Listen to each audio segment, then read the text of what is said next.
just because I go to the gym and I eat fairly well, I'm gonna gain muscle.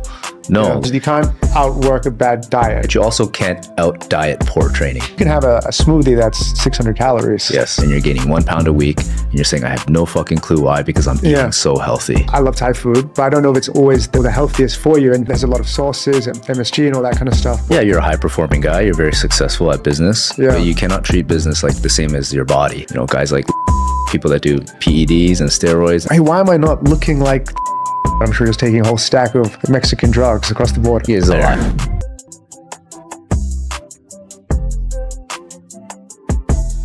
This week, I'm training 5 days a week, kind of like full body workout and jiu-jitsu with my coach, Ben. And so I'm doing that every day at 8 a.m. because I told him, I said, like, this week, I want to lose 2 kgs. But I know that those 5 days, I'm not going to lose that unless I diet and like have a good nutrition. But that's kind of that's going to keep me, you know, I'm going to burn calories. I'm going to be active, very active for that like hour and 15 on 30 minutes that we train. And then afterwards I know, so like I had a chocolate croissant today. So I was like, okay, that's 200 calories. So I'm going to have a big, like a lunch, like Genius Bar, Labu, rice. And I was thinking maybe tonight I just have like a shake or something light. So then I'll still keep to like probably 1,500 calories, which is, I'm still in a deficit. So even though I had a chocolate croissant, I kind of like need to think, okay, what am I going to eat for the rest of the day? Yeah. Versus just kind of like, oh, I had a chocolate croissant. Oh no. Then kind of, I had that like guilty pleasure. And then I kind of moved on to like, I planned the rest of the day to be like, okay, I need to be back on track. Did you say 2 kgs in 2 weeks? 2 kgs in 1 week. 1 week. Yeah. Okay. Let's set realistic expectations first, because some people have that goal, right? Yeah. Do you know what's physically required of your body and energy intake to lose 2 kgs in 1 week? No. Exactly, right? So can we switch the metric to pounds for a second? Okay. So it's kind of like 4 pounds. Yeah. 1 pound of body fat equates to about 3,500 calories, right? Okay. So you need to be in a deficit of, 7,000 calories. In a week. To lose 2 pounds. That's 0.8 kilos, right? Oh, wow. Yeah. So to lose 2 kgs, which is double that, in 1 week is highly unrealistic, because you're just going to be starving and pretty much not eating. Yeah. And you don't want to go that route because it's unsustainable. Essentially, it's 1,000 calorie deficit a day. Yeah. And your maintenance calories, the amount of food you need to eat to maintain your weight, is probably 2,000 something calories. Yeah. Right? So you're going to be like, I think 1,000. Yeah. How are you going to feel, bro? You're going to be miserable, no energy. You're going to be a shitty boss. People are not going to want to talk to you because you're going to be moody, right? This is unsustainable. Yeah. So setting realistic expectations for you. So I'm going to ask you, like, why 2 kgs in 1 week, bro? Why? Why? Because my ideal weight is 2 kgs. I'm just 2 kgs, and I kind of want to start the new year at that weight. Yeah. Okay. But like long-term wise, like what happens if you drop just 1 kg in a week? Yeah. How different is your life? Not very different. Right. But it's probably, like you said, it's more sustainable and it's healthier. Yeah. So why not get down 2 kgs in 4 to 6 weeks and still have energy and still have better performance at work? You get to eat more food, you get to enjoy more life, but it just takes 6 weeks. Why not? Yeah, you're saying because life's a marathon, not a sprint, right? Essentially. So there's no point in, if it's for a long-term benefit, then why rush it? Yeah. You can take your time. Still, 4 weeks is still probably less than 1% of the rest of my life. Exactly. Right? Yeah. So that's the principle that we try to teach our clients. I'm trying to teach Mitch as well. Like, stop setting a weight goal, first of all. You probably got this weight from, I don't know, top of your head. Yeah, like, just from the clouds. Like, I pulled it out from the air. Yeah. It's unrealistic, and it doesn't mean anything. Yeah, so I think you're right. Like, actually, I like to have that goal in mind because it's a weight where I kind of feel like I fit well in my clothes. I've been at that weight before, and I feel light, comfortable, energetic. And so I think that's why I just pulled it out, and probably I just rushed a timeline. And really, I should think it through and plan something more sustainable. Yeah, you're a high-performing guy. You're very successful at business, but you cannot treat business like the same as your body. Yeah, you really have to be patient with your body. It doesn't work the same way.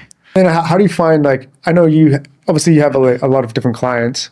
Do you find that there's certain people with certain lifestyles that are able to kind of stick to the programs better or succeed better in your program, or it's all similar across the board? This is 100% not similar. There are people who have a clearer reason why they need to get in shape. Yeah. And they stick to the rule of never miss twice in a row. You have one suboptimal meal. You don't let one meal turn into two. You don't let two turn into days and days turn into weeks. Yeah. You stop it right there and you say, okay, the next meal, I cannot mess this up. Yeah. Got to go back. And so that type of person will get great results on the program. The second type of person that gets great results on our program, they don't have a weight goal. They're like, can I be consistent with the habits that my coaches are telling me for one straight week? Yeah. 80% consistent. Check off the boxes. Oh shit, I did it.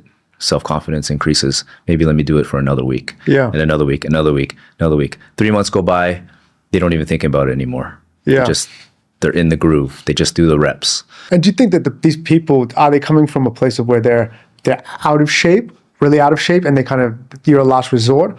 Or it's some people that, they're looking like they're trying to get back to a certain physique, or they've kind of, for whatever reason, life's gotten in the way, and they've decided that, they need a kind of a kickstart and a support system to kind of get back on track. 80% of our clients have been working out and trying to eat well.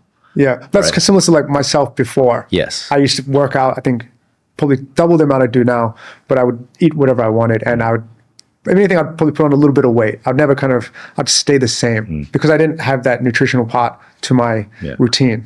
Yeah, you're pulling on the wrong levers. Which most people are. Pull on the exercise lever as hard as I can. The harder I pull this, the better my results. Yeah. Like everyone says, you can't outwork a bad diet. Yeah. But you also can't out-diet poor training. Okay. Right? You got to have both. Yeah. Like people expect, just because I go to the gym and I eat fairly well, I'm going to gain muscle. No, like the training has to be like really uncomfortable. That's how you stimulate growth. Yeah. That's why you see people in the gym for many years and like, they don't really build muscle. But what your program builds is not necessarily around getting bigger and stronger, right? It's more about kind of getting a healthy balance. Is that kind of correct? So you're not trying to build bodybuilders or kind of get people to be, 5% body fat. Maybe some want to get that far, but it's more about having a sustainable lifestyle where they have a healthy mix of working out, movement with like the walking, the cardio, whatever that is, and then also with being able to track the diet so you can really see what you're putting into your body versus how much you're working out to kind of get to that happy medium point. Exactly. Yeah, you don't need washboard abs to be happy. Yeah. We get our clients down to a healthy body fat range where you can avoid future illness and to have ample energy. And what is a healthy body fat range? Yeah, so for men, we get them down to about 14 to 16%. Yeah. You can see the outline of your abs. Yeah. You're not too shredded, but you're also not overly fat. Yeah. For women, about 20 to 24%. And if they want to go any lower for whatever particular reason, we can help them get there too. Yeah. We just have to... You adapt the program because maybe it's a bit more intense, right? It's just longer duration. Okay. And more sacrifice. Yeah. You have to understand. Sacrifice on the food?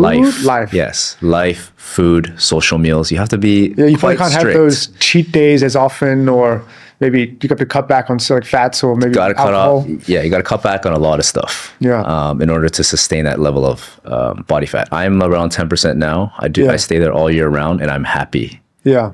I just had lunch with my friend Kevin and he's like, it's funny because you're a fitness coach, but every time I'm with you, you're eating like ice cream and like burgers. Yeah. It's because every time we see each other, we're in like a very social setting. Yeah. And that's when you have you indulge with your kind of sugars or whatever you want to have. Yeah. But you're probably not going to go and have another ice cream later today. 2 days ago, I had one by myself at Burger King. Right? I felt like ice cream on my way home. Yeah. And I had an ice cream. It's funny. I go to 7-Eleven. Sometimes I buy like a cookies and cream ice cream. I have like one bite. And I throw it away. I throw it away. Yeah. So I know if I have it, I guess like, that's like 30, 40 calories. Yeah. Sometimes you just need a taste, bro. Yeah. No, because you need to have that. You can't always just eat chicken and rice, right? No. This is life. Nobody wants to. Nobody wants to unless you're getting on some physique stage and you want to be totally like super jacked and dry. Yeah. But 99% of people are normal people that want to have great health, but also not be miserable and miss out on their family and social events. Yeah. And so do you direct your clients on what types of food to eat, or is it more about kind of just like the calories and the calorie intake? Oh, of course. So both, definitely both. So calories are king for weight management and fat loss, but the quality of those calories will determine how you feel, how your body composition looks, how much energy you have, your mood, your digestive system, everything. Yeah. Right? So calories is first for weight management. Your macros and your micros will determine everything else about how sustainable it is. Right? So if I just gave you amount of calories, Charlie, and I said, eat whatever you want. Cookies and cream, cookies, do that. As long as you hit your calories, you're good. Yeah.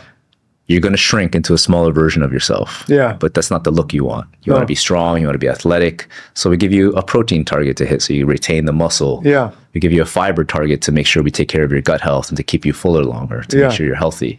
And yeah, we make sure that your supplement intake is also, solid as well, as long as you have the basics covered. Right? So what supplements do you take? I swear by creatine, monohydrate. I think most people do. Would you put your clients on creatine also? Because I've heard that creatine can kind of sometimes help you put on weight or can make kind of bloat you a little bit. Yeah. Is that correct? So it's very rare to actually have people bloat heavily. Yeah. Right. When people say bloating, they're probably loading too much in the beginning, which is like old news. It's old advice. You don't need to load anymore, like 20 grams for a week or two. Yeah. 3 to 5 grams per day is suffice. When would you take it? Before you work out, before meal, anytime? For regular people like us, Charlie, you don't really need to focus on that. Okay. Focus on getting your creatine every day, whichever time you could be most consistent. So you can have it in the morning, just put it in water, Yes. shake it, and then you can just have it so it's done for the day. Yes. So I have it with my breakfast every day. All my supplements with my breakfast. So that's the most important thing, is just being consistent with it. And would you use kind of pre-workouts or whey proteins or anything like that? Because I know you said protein was important.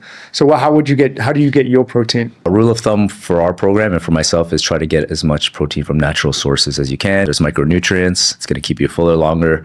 But there's nothing wrong with whey. Whey is actually quite beneficial. It's the most bioavailable form of protein. It's probably easy for kind of people, they need to kind of get, especially if they're joining your program, it's probably an easy way to get the protein up, especially at the start, right? Correct. Because I think there's 30 grams of protein per scoop. Yeah, around. It depends on how much. But yeah, we'd rather you, because people are going to say, but Darren, whey protein is processed. Yeah, it's processed. But is it processed in a way that's going to be harmful for you? No. It's more optimal to hit your protein target than to avoid whey protein and missing your protein target, because having enough protein is so essential for muscle preservation. Yeah. Everything. And also, it probably comes down to convenience as well. It's a very convenient way to intake protein, right? Yeah. So a lot of our clients, a lot of people skip breakfast because, I don't know, they are, programmed or brainwashed to think that skipping breakfast is actually beneficial for you. I completely disagree. Isn't it the most important meal of the day? Okay, so that was, I forget which cereal company that was made up by, but it was a marketing tactic, right, to get you to eat cereal. But I actually, in my personal opinion, and based on the results from our clients, it is the most important meal of the day. Yeah. Because if you start your day off with high protein, well-balanced meal, fiber, good quality carbohydrates, you manage your hunger and craving so much better throughout the whole day. Yeah. Nobody realizes that. Well, it's similar to why I like to work out in the mornings, because it's kind of, you're starting the day at the top. Yeah. So then it should just be easier. So I know I don't have to kind of think about working out again in the day because it's done. Yeah. It's like eating. So if you kind of have enough protein and you kind of hit a lot of your goals, nutritional wise, you've actually, the rest of the day should be easy. Yeah. Yeah. Imagine starting your day off with already hitting 1/3 of your protein target already. Then it's like, oh shit, good momentum. We call it eating the frog in the morning. Yeah. Like hardest part, get it over with, work out, get your protein in, and then you're kind of cruising, your momentum's high, your motivation's high. Yeah. By the end of the day, well shit, I already ate 80% of my protein. All I need is a small piece of meat here and I can enjoy more carbs. It's about finding that balance. And I guess also finding which foods you like and then what that are giving you the best kind of, nutritional value. Yeah. It's got to be versus kind of forcing yourself to eat foods you don't like. Because I'm sure there's enough options out there these days where you can kind of you can pick and choose what you like. And then, like for me, example, I eat Genius Bar, your restaurant. Yeah. 5-6 times a week, because I know I'm getting a high quality of protein, carbs with the rice, and then also some vegetables. So I know exactly what I'm getting. Yeah. So that comes with education as well, right? Because if some people think, oh, I need to eat chicken, rice, and broccoli in order to be healthy. No, there are beef tenderloins, there are lamb tenderloins, pork chops, freaking delicious. Those are all sources of great protein. Yeah. Maybe you need to learn how to use some herbs and spices once in a while and to mix it up recipe wise. And I mean, being in Thailand, they're probably not as advanced as places like the US when it comes to nutrition and diet. How do you find like dealing with, when you're educating people in Thailand specifically on, nutrition and what they should be eating? Because I mean, I love Thai food, but I don't know if it's always the best or the healthiest for you. And, there's a lot of sauces and MSG and all that kind of stuff in it as well. I think Thai food is actually quite nutritious. Yeah. It's just they have a lot of false beliefs about what they're eating, right? So the MSG, there's actually enough research to show that it's actually not harmful for you at all. Yeah. Right? It's just a form of sodium. Oils, there's more research showing that all the seed oil things are not as harmful as to you as people are saying it is. Yeah. Especially the amount we eat. Yeah. There's a difference between stir frying kapow with sunflower oil and eating chicken McNuggets from McDonald's every day because of all the trans fats in the oils and reusing the oil. Those are two very different things. Yeah. And so I don't think Thai people have a health issue because of the oils or the types of ingredients. It's over consuming hyper palatable foods, just like Western society and US. Yeah. It's not sugar itself that's making people fat. It's not seed oils. It's not red dye. It is over consuming calories from more hyper palatable convenient foods like cookies and all this shit. You're talking about, your supplement stack. So where would you find, or where would you get your information from on what supplements to be taking or what's new in the market, those kind of things? Yeah, it's like going a little bit beyond just, Googling what's the best supplement for sleep or muscle building. Again, you mentioned recommendations. Yeah. Right? Like I have a few people on my list that I find are very credible, very knowledgeable. I trust a lot. I know they use the same supplements. And so they go by self-experimentation like I do. I would never promote anything that I don't use. I guess because you're credible, so then people will then listen to you and what you take. So it gives you kind of a little bit of accountability and responsibility to what you do promote and tell people you take. Yeah. Because there's a lot of times that they're not going to taking it as well. Yeah, 100%. Responsibility is something that is slowly lacking in social media, right? Because maybe you don't realize it, but people look up to you as kind of something they want to, they aspire to live a lifestyle like you, be in shape like you, be healthy, and maybe like all around kind of look at you as someone like an idol in some ways. So you have that responsibility to your following or your clients as well, right? Yeah. It sounds like it would be a lot of pressure, but it's not, because I literally just live the way I want to live and it makes me feel great. It's genuine. Yeah, it's genuine. It's authentic. Yeah. And like, if you want to follow what I do, go right ahead. Yeah. If you don't, cool. Do your thing, right? But if you want help, then I'm going to help you. But like, I'm not going to force anybody to do something that they don't want to do. Talking about responsibility, guys like Liver King, guys like, people that do PEDs and steroids, they're like, you're lazy. They don't say it, then they don't admit to it as well, right? So they kind of create this false expectation of what you can achieve by only doing their method, but they don't actually stick to what they're saying. And they make you feel like shit for not doing what they're doing. But in the background, what are they doing, Yeah, because you can imagine how many people were following, like you said, the Liver King, following his program, thinking, hey, why am I not looking like the Liver King? Yeah. Because they're not, I mean, I don't know what he was taking, but I'm sure he was taking a whole stack of like Mexican drugs across the border. A huge stack. Yeah. Huge stack. He is a liar. It sucks. And then that credibility just goes. It's so easy to build something up, and then, one thing can turn that overnight. Yeah. Yeah, that's why like I don't share my supplement stack too often. It's like, this is what I take. This is why I take it. Yeah. If you have vitamin or nutrient deficiencies, you should get blood work done and then top those up in whatever you're deficient in. Yeah. I think most people are deficient in magnesium already. Yeah. So magnesium, especially magnesium bisglycinate, is like one of the top ones. And what's the benefits of magnesium? Muscle recovery. It's going to help you sleep as well, especially magnesium bisglycinate. Yeah. It's attached to a glycine molecule, which helps it cross the blood-brain barrier, so it makes it more bioavailable. It's also easier on the gut that way. Yeah. And glycine promotes like restfulness, sleep efficiency. And so you want to take that. Do you have problems sleeping, or do you sleep? I don't have problems sleeping because, I feel like I'm a sleep connoisseur. Yeah. Like I put everything on sleep. Sleep is like that lead domino. Yeah. And then everything falls into place if you have good sleep. So what time would you go to bed? The latest 10 p.m. Actually, I'm quite similar. I go to bed between 10 and 10:30 because I know you have a daughter as well. I have two daughters. So I'm generally up kind of 5:30, 6 a.m. in the morning. Yeah. So kind of, it also does, it's a good thing. It forces me to go to bed earlier. Exactly. Yeah, sleep is the most underrated pre-workout supplement in the world. Yeah. If you can put 8 hours of quality sleep in a pill, it'll be most abused drug in the world, hands down. More than cocaine. Maybe that's something more than meth. We gotta create. Yeah, but people take supplements thinking that they will get that quality sleep. Yeah. Right?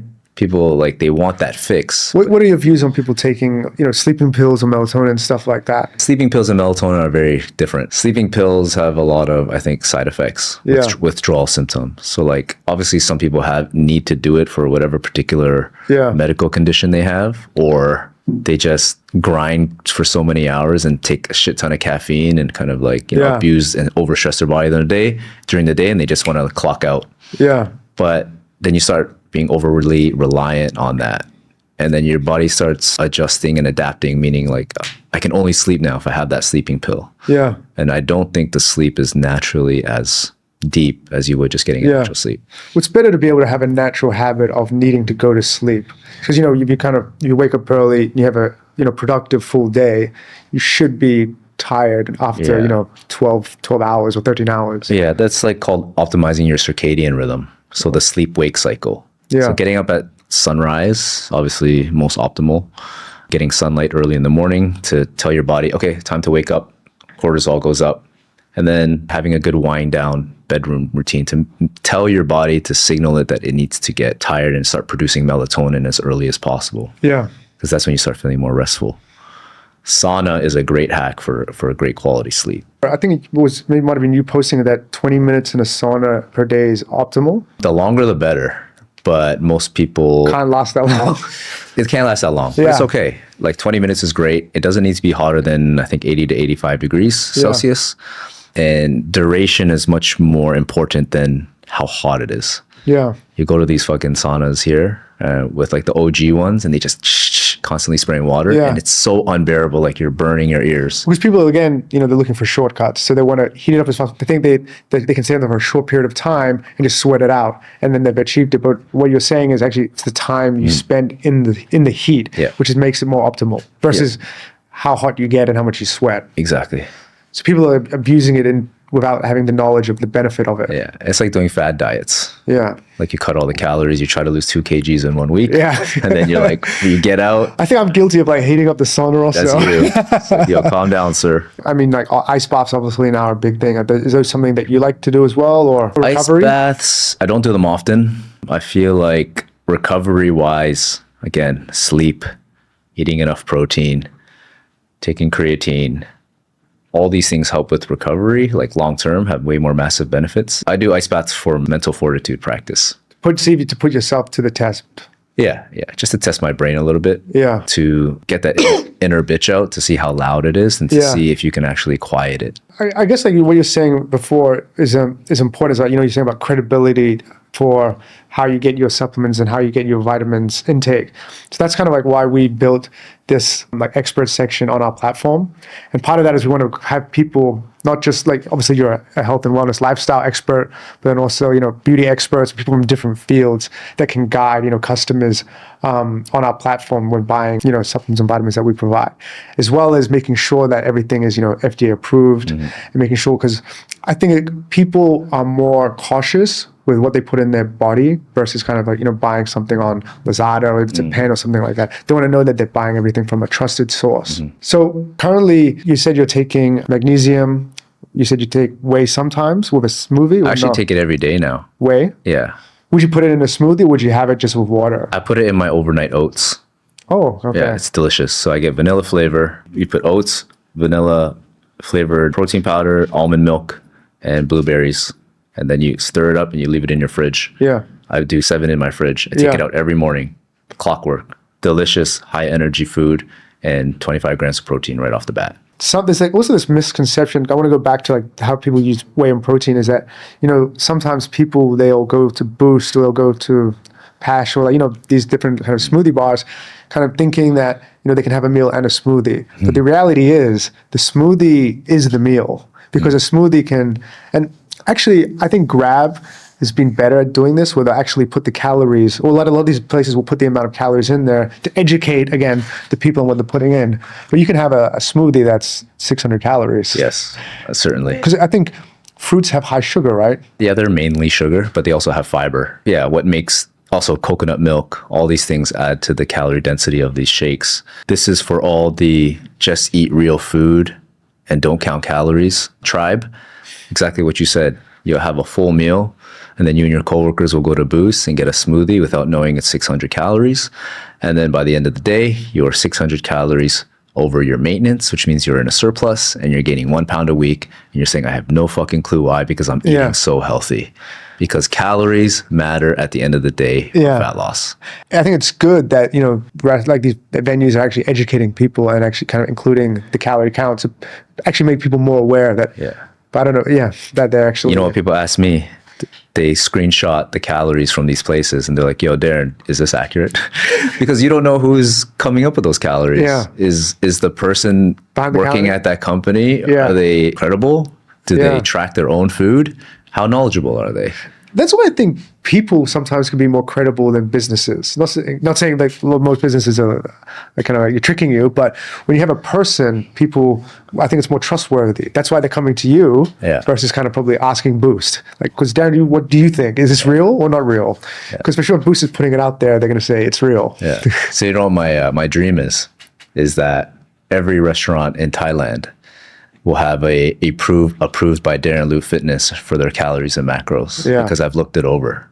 So you'd kind of give them the stamp of approval. Stamp of approval. It's like a that would be super sick. Like FDA. Yeah. That's the type of credibility. Like I want to be known as like that guy. Because I think people are getting to the point where, like health is your wealth, right? And the longer that, people are not just thinking about it kind of later in life. I think now people are thinking about it earlier, like in the 20s, 30s. Now they kind of don't like longevity, right? And quality of life. And so people care a lot more about what they're putting into their body. Like for example, if I knew that there was 20 restaurants that were stamped by Darren Liu and I could go in there confidently knowing that these are X, Y, Z calories, it's probably the only 10, 20 restaurants I'd go to. Like because I know what I'm getting is the right correct and I can track everything. Where who knows, like you said, what they might be promoting a certain calorie, but who knows if it's really what it is. Yeah.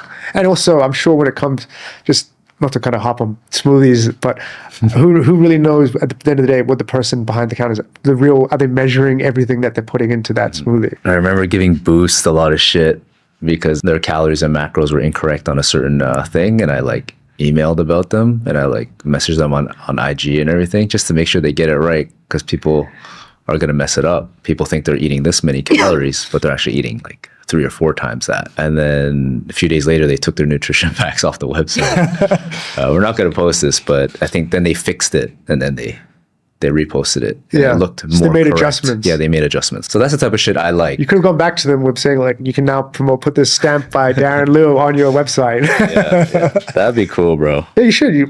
Why not approach them and try and do that? Yeah, that's on my to-do list. We'll see how much of a priority it is for me. Do you drink coffee? Yes.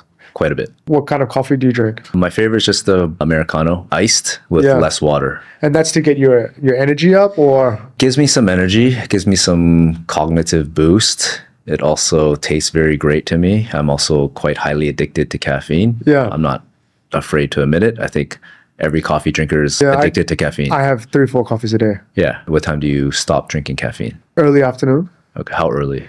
3 1, 2? or 4. Okay.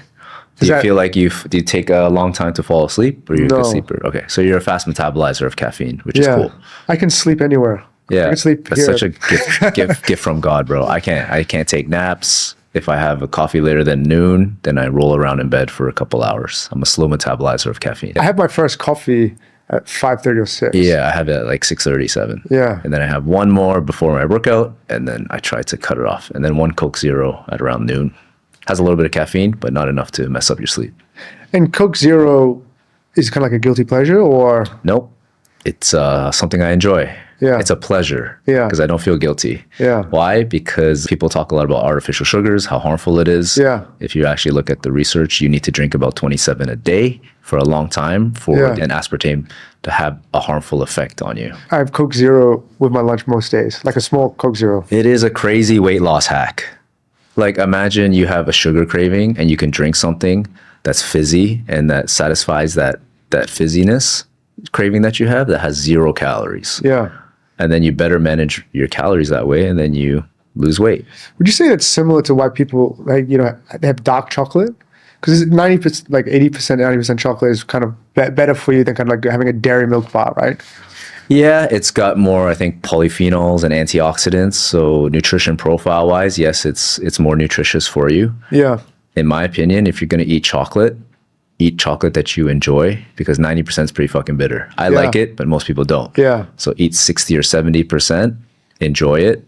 Don't eat the whole bar. Yeah. Maybe 1/3, and then just treat it like an entertainment food. Yeah. And move on. So it's not, you don't want to get caught on not having food that tastes good or like that is flavorsome just because it's considered bad. Correct. It's just about how much managing it and having a balance. Correct. I mean, obviously this is not a balance. It should be a small part of it, but you don't need to cut it out. Yeah. So like 3 blocks of dairy milk chocolate, I don't know, 150 calories. Yeah, just make sure you log it. My total calories is 2,500. Yeah. What percentage is that? Very small percentage of my daily calorie intake. It's not going to be harmful for me. So what is your daily intake on calories? It's around, right now I'm in a body recomp. So I'm trying to stay lean while slowly building muscle. So I'm just at maintenance, which is around 2,200 to 2,300 calories. Would there be some days where you'd go to 3,000, 4,000? Oh, last night I went to almost 3,500. Wow. I was eating all the way up, snacking all the way up to 11 p.m. Do you know why I was doing that? Why? Because I was trying to save my calories for the evening, which always bites you in the ass. Yeah. So this is a quick tip for people that are fasting because they think it's something magical for fat loss. You starve yourself till 12 p.m. even though you're hungry, and then you don't have enough micronutrients and protein in the latter half of the day. And by evening that rolls around, you're so damn hungry that whatever you eat, it is not satisfying. So you just keep binging and keep grabbing more and more. Yeah. And then you end up overshooting your calories. Yeah. And then you feel guilty about it. What do you do the next day? Oh, I don't deserve a meal in the morning, so I'm gonna skip breakfast again. Yeah. And that fucking cycle and that hamster wheel keeps happening over and over again. Yeah. So I did that for 3 years. Just slippery totally slope. miserable. Slippery slope. Yeah. No, I like to have do my calorie intake kind of morning and lunchtime. And Most of it, right? Yeah. So I try to eat quite light in the evenings. That is, in my opinion, the perfect way to do it. Yeah. Front load everything. I try to do not so much exercise in the evening because then I find I used to work out at night, but then the problem I had was that I'd be hungry after, like say I'd go for like a run on Lumpini or something for 30, 40 minutes, and then I'd come back home and then like I'm kind of hungry again. Well, running and weightlifting are 2 different things in terms of appetite suppression. People talk about weed munchies. People talk about beer munchies, bro. No one talks about running munchies. Yeah. Beer munchies are also real. Very real. Whenever I'm drinking, I find myself eating 5 times more than I'd usually eat. Chai. When I run, same feeling though. Yeah. I'm so hungry after I run. This is why running for weight loss is absolute shit. Yeah. So I have a 10 kg vest, which people look at me like I'm crazy when I'm walking around Lumpini Park. 50 Cent, Yeah. When I'm walking around Lumpini Park in it, with like a hoodie on as well. Yeah. But what I do now is I walk on the treadmill at 12 incline at 3 speed. Well, 3, I kind of go up to 3 to 6. I kind of play with it depending on my mood for 30 minutes. And I find it because it's low impact. If I feel like I'm getting a good amount of cardio in, and it's because it's weighted as well. Oh, it's perfect. You burn way more calories. Yeah, and I'm not hungry after that. Yeah, that's the difference. Yeah. Low impact, no spike in hunger, and you burn more calories. Yeah. Because you're doing it for longer and you're wearing a vest. I think, did you put me onto the vest? Did you get one from I the wore a vest. Decathlon? Yeah. I put you on the vest. Yeah, I got I thought so. For me, I stopped wearing it because my baby's 11 kgs now and she doesn't like walking. So I'm always carrying a fucking 11 kg weight vest. Yeah, well, I have 2. So if I had to carry mine, that'd be 20 kg. Yeah, 20 kgs. But I actually bring my vest with me when I travel. Wow. So I'll go to places Heavy, bro. where I don't know. For example, I don't know where I can go running or walking. And then also, I don't know if there's a gym around. And I feel kind of like for example, Japan is very difficult to... Have you tried to work out in a gym in Japan? No. So in Japan, you have to go to the gym with indoor shoes and outdoor shoes. Oh. So you cannot... I made the mistake of going to the gym, like dressed to go to the gym. And you get there, they said, oh, like, do you have your indoor shoes? And then I said, well, no, I don't have my indoor shoes. I just have, these are my gym shoes. They said, oh, you can't wear outside shoes indoor. And then they have, gyms in Japan have a lot of rules. And a lot of the hotels you stay at, there's not enough weights or anything to kind of get a proper workout in. So what I'd do is I'd bring my weighted vest and I'd go for like a walk for like, an hour and a half. Change man, bro. You're a change man. I'm planning my I don't even do that holidays around my fitness regime. I used to be like that. Now I'm like, oh, I do want a 1 week break where I just don't do anything, give my body a proper rest. But I do enjoy walking. Yeah, walking's great for sure. And then you can get the sights in as well and do that. A lot of people say they don't gain weight on holidays where you're walking a lot. Yeah. You're just offsetting all the extra calories. What do you think your ideal daily steps would be? Assume not on holiday, like if you're doing a lot, but what would be an ideal average? There is no really ideal. For our clients, we set a baseline of 7,000. Very attainable, right? I thought 10,000 was considered kind of the... You know where that came from? That came from a pedometer company in Japan. And they just use 10,000 because it's very catchy and easy to remember. So they're trying to promote their pedometer, be like, make sure you walk 10,000 steps per day. Yeah. There's no really scientific background to why it's more beneficial than 9,000 steps or 8,000 steps. Do you think a lot of these kind of sayings that people kind of like, 10,000 steps, breakfast is the most important meal of the day. A lot of these kind of mindsets that people have actually come from just marketing campaigns. And people are just trying to get these people to consume. And there's not a huge amount of data or science behind it, besides the fact that they think that they can incentivize people to buy more or eat more or drink more of this certain product. So it's my job to make sure you understand why walking is great for you, why hitting a step goal is actually very important. Right? It forces you to get up more often. My watch says, get up, Darren, you've been sitting for 1 hour. That's why I recently got the iWatch. It's not, I took it off. But it tells you that you've been sitting down for too long. Like walk up, stand up. It's kind of good to have those little prompters where it's like, oh, shoot, like maybe I'll just go get a water or something. It's actually quite crazy to me that walking is now considered exercise, when we've been walking for our entire lives, generations since the beginning of time. But now we've become so sedentary that it's actually exercise. Which is, I would consider still exercise, but the fact that it's very low impact and low. It's low barrier to entry. It's free. Well, so my average daily steps would be for like year to date 12, 13,000 average. 12 to 13,000. 13, So there'll be some days where I do 30,000, that's 20,000. Then there'll be days where I do like 8,000 or 6,000. But on average, I do try and do 10,000. And it's difficult in Bangkok, but I do try to walk everywhere.